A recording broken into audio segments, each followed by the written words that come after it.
हरे कृष्ण, दंडवत सगळ्यांना। हे आहे नरेंद्र सरोवर, बघू शकता।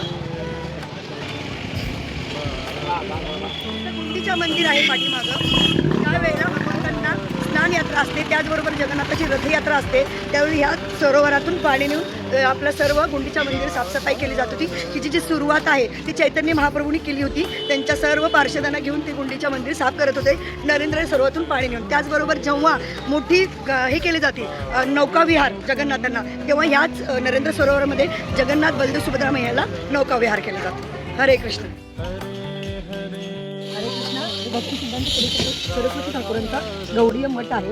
ॲक्च्युली इथं ना भक्ती सिद्धांत सरस्वती ठाकूरांना छोटी अलारनाथाची मूर्ती सापडली होती, तर इथे त्यांनी इन्स्टॉलेशन केलेली आहे। आणि विदेशी भक्तांना ना इथं परवानगी आहे आतमध्ये दर्शनाला, तर इथे दर्शन घेऊ शकता। आणि हे मंदिर जे आहे ते अलारनाथ, इथं भगवंतांचं तुम्हाला चतुर्भुज रूप दिसेल। आणि असं म्हटलं जातं की यांच्या अंगावर जे स्वीट आहे ना, खिरीचे थोडे ड्रॉप पडलेले आहेत, त्याचेही डाग तिथं आहेत। आणि असं म्हटलं जातं वृंदावनमधलं पेठा जे स्थान आहे रासलीलेचं, ते ह्या चित्राहून अभिन्न आहे। तर ते आहे अलारनाथ। आणि जेव्हा पण चैतन्य महाप्रभू तिकडे यायचे आणि तिकडं ह्या त्या जगन्नाथपुरीत राहायचे, तर मोस्टली सगळ्यात जास्त वेळ ते अलारनाथमध्ये राहायचे। हरे कृष्ण। कृष्णा दंडवत हे अलारनाथाच्या मंदिराच्या शेजारी चैतन्य महाप्रभूंनी बसवले। भगवंतांची जेव्हा त्यांना आठवण व्हायची तेव्हा ते इतके भाव्य बनवून जायचे, तर ती जी शिला आहे त्याच्यावर त्याचे निशाण आहेत, म्हणजे दगड सुद्धा पिघळलेला आहे। आणि भगवंताच्या इथं खूप सगळं असं चैतन्य महाप्रभूच्या चतुर्भुज रूपाचं दर्शन आहे। हरे कृष्ण। आता आपण चाललेलो आहोत साक्षी गोपालला, आणि तिथली जी कथा आहे तिथे पण केल्यानंतर तुम्हाला सांगा। हरे कृष्ण। साक्षी गोपालांचं मंदिर हरे कृष्ण साक्षी।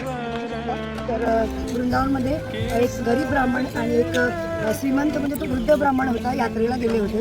आणि त्या पूर्ण यात्रेमध्ये त्या जे वृद्ध ब्राह्मणाची सेवा त्या तरुण ब्राह्मणाने केली होती। तर जेव्हा त्या गोपालजींच्या मंदिरामध्ये गेले, तेव्हा मंदिराच्या तिथं दर्शन घेताना वृद्ध ब्राह्मण त्यांना म्हणाले की मी ना तुला प्रॉमिस करतो की तू माझी यात्रेत एवढी छान सेवा केलीस तर मी तुला माझी मुलगी देतो म्हणून लग्न करू। तर ते म्हणले तू असं काय, तुम्ही असं काय बोलू नका, तर भगवंताच्या समोर तुम्ही बोलला। तर ते म्हणले नाही। जेव्हा ही गोष्ट घरी आल्यानंतर त्या वृद्ध ब्राह्मणाने सांगितली घरच्यांना, तर घरचे एवढे चिडले त्याच्यावर, म्हणजे मी कुणाला विचारून हे केलं तर कमवत नाही, काय नाही। पण जेव्हा थोड्या दिवसांनी त्या तरुण ब्राह्मणाला कळलं की भगवंताच्या समोर मी बोललं तर त्यांना ब्राह्मणाच्या पतिकाचा अपराध लागेल, तर हे त्याला सांगितलं पाहिजे। ते पुन्हा परत आले आणि त्यांना सांगितलं की तुम्ही प्रॉमिस केलेलं आहे मला। तर ते घरच्यांनी सांगितल्याप्रमाणे ते वृद्ध ब्राह्मणाने पलटले। ते म्हणलं की मी कुणाला प्रॉमिस केलं, मला काय माहीत नाही म्हणून। तर म्हणले सगळे गावकरी म्हणले की तुमच्याकडे कुणी आहे का असं साक्ष देण्यासाठी?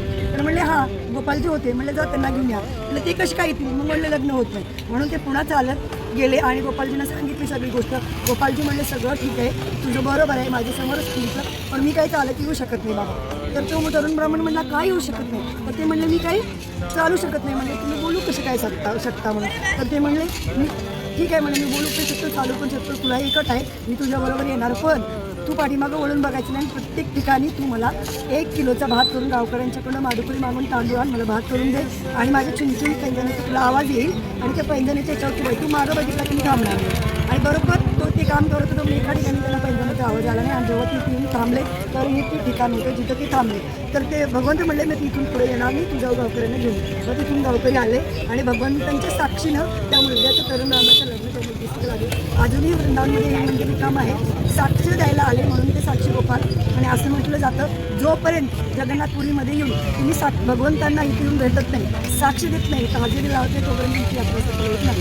हरे कृष्ण।